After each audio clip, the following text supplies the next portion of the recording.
Court on Monday. Mohapi's family says that they are shocked at how the matter has unfolded. The 25-year-old was buried in George today. Murdered in the prime of her life. The body of the mother of two was found next to a gravel road near Harold's Bay earlier this month. She'd been stabbed and her throat slit. A 30-year-old pastor is behind bars after his car was linked to the crime. It's alleged he took out a life insurance policy on Mohapi. Last night, his wife, also 25, was arrested. Trump was super excited to be going for an interview after looking for a job for a very long time.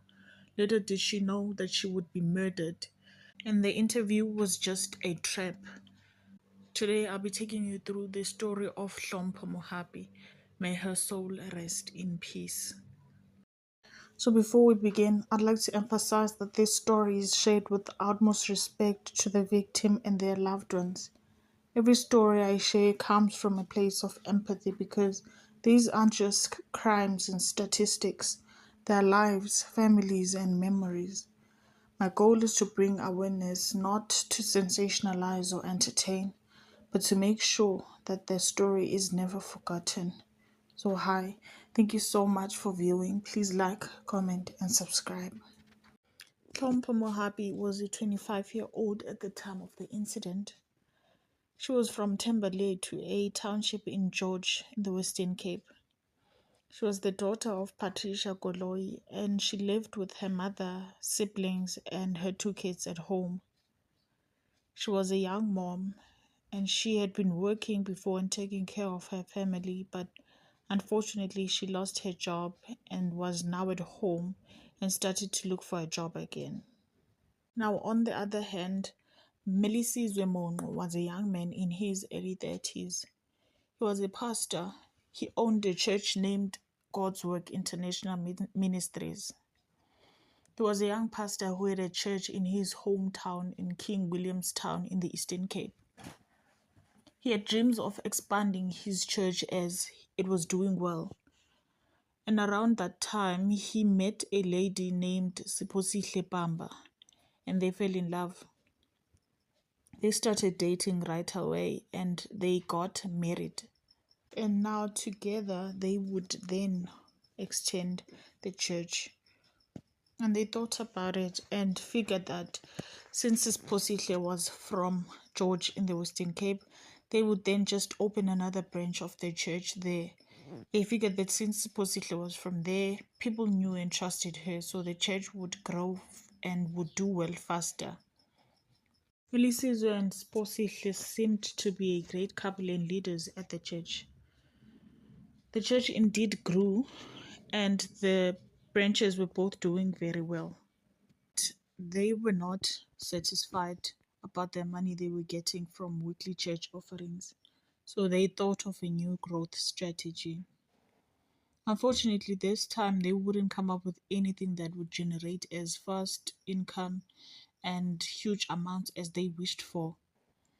So now they opted for the unthinkable. They concluded that they would come up with a fake project of helping the youth from church to look for jobs. And then from there, they could have access to their personal information and belongings. And they would then get insurance policy covers for them. And then they would kill them and then claim from the insurance. That way they would be very rich quickly. Now they started introducing this "we will be helping the youth find jobs" scheme in the church. It worked. It indeed worked, because a lot of young people are desperate for jobs. They were happy and excited and hopeful and looking forward to this.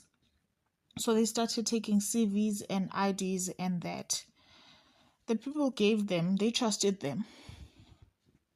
Hlompho was one of those who gave the CVs. Hlompho was a member of their church and she was actively looking for a job at that, just like I have mentioned her prior. She unfortunately was their chosen first victim. Having Hlompho's ID and personal information, they called the insurance companies. The wife pretended to be Hlompo and said that she was taking a life cover and a funeral policy. She claimed that she had not been working before and now was about to start working, so she wanted to do right by her kids and her family. So she took a 3 million rand life policy and a 200,000 rand life policy and a 50,000 rand funeral policy. Okay, and then the insurer asked for the relevant documents and for blood work. So they sent the documents that Hlompo had given them. And now they told Hlompo that she was asked by a certain company for some blood work and fitness check. And then from there, she was going to go for an interview. And if all goes well, she will get a job. They promised her that there was a promising job. They told her that if all goes well, she would be working at the George International Airport. So Hlompo was very much excited and hopeful. She showed up for the blood work where she had been directed. No questions asked. She trusted them and she didn't want to jinx things. So blood work was done, payments were made, documents were sent, policy covers were now active. Greed and a bit of stupidity took over them, as they now planned to murder Hlompo the very day after her insurance policies were activated. They went ahead and planned, but Siposihle was not going to be very helpful when it comes to physical work, so Melisizwe invited his cousin into the gang now.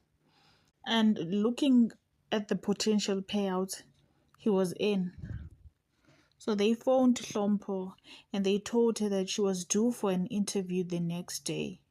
Melisizwe told her that he would fetch her and drop her off at the airport where she was supposed to be interviewed, so that she's on time and everything was going well. Hlompo was over the moon. The day came. On July the 5th of 2018, Hlompo was prepared and she was fetched and they left headed to the airport for the interview. Pastor had driven from King Williamstown to George. He was with his cousin Phumlani Kushega when fetching Hlompo to carry out their plan. They left Hlompo's township, but sadly for Hlompo, they were not headed to the interview, and neither were they headed to the airport at all. Horror began when they drove to a faraway road and murdered her there. They took her phone and tried to mislead the search. They wrote a text to her boyfriend and her friend that she had got a lift from someone she once flirted with, and now she thinks he's trying to harm her because she doesn't want to rekindle the flirt with him.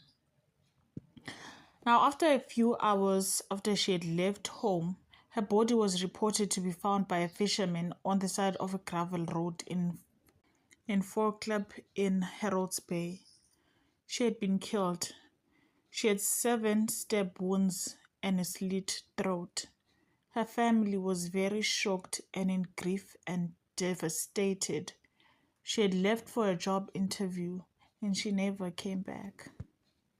The whole situation have really devastated my family.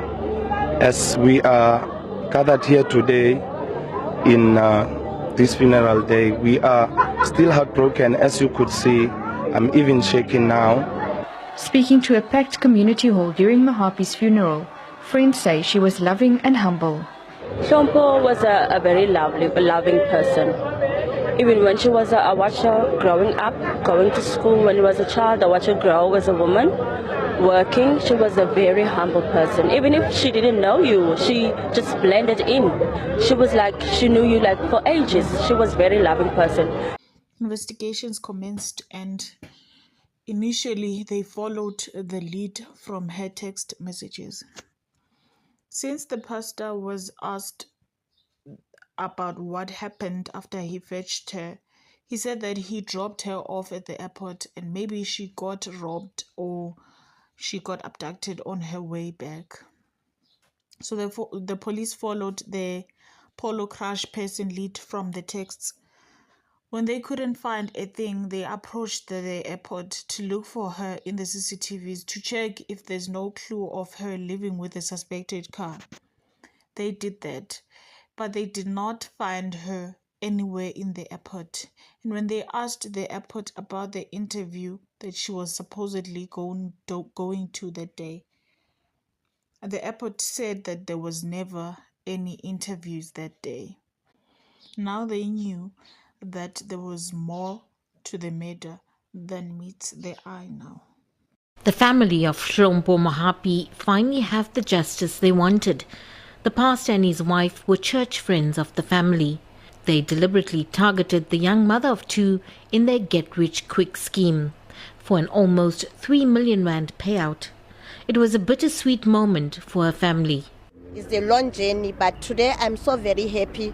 I'm so excited because I have a support from the whole church supporting me, feeling the pain I feel, and I'm so very happy. When the pastor phoned the insurance company, he said that he was Hlompo's partner and was claiming on behalf of her.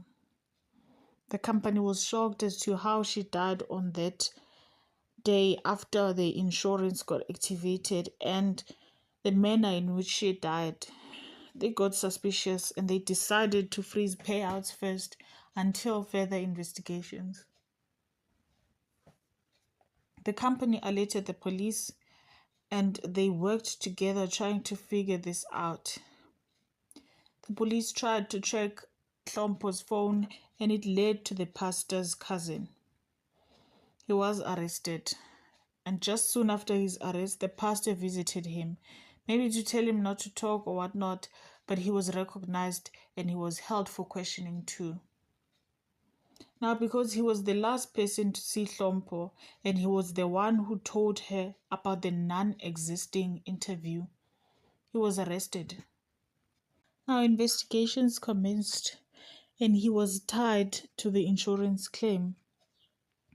Now, the wife was included too. They were all investigated and they were found guilty. They were linked to a multiple insurance policies claims that was amounted to 26 million rands under the names of the members of the congregations who had given them their personal information.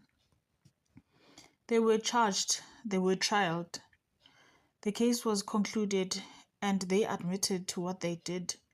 The wife said and claimed that she had been forced by her husband to participate in this scheme. She did not do it willingly, so she got a lighter sentence. Melisizwe got sentenced to life in prison plus 254 years. The hitman, the cousin, was sentenced to life in prison plus 63 years. And the wife was sentenced to 20 years in prison as she claimed she was forced into this. This is just one of the most messed up stories. A young life was taken brutally and cut short unnecessarily. They took advantage of the fact that she needed a job. It is now common for people to take advantage of the youth desperate for jobs out there. This is an alarmingly common new trend in the country. It's sad. May Hlompo's soul rest in peace, and may her story continue to remind us of the importance of awareness, compassion, and justice. Thank you for watching and thank you for remembering her. Lastly, please help spread awareness by liking, sharing, and commenting if you have any case you'd like to suggest or if you'd like to add or ask anything regarding this case. I'll see you on the next one.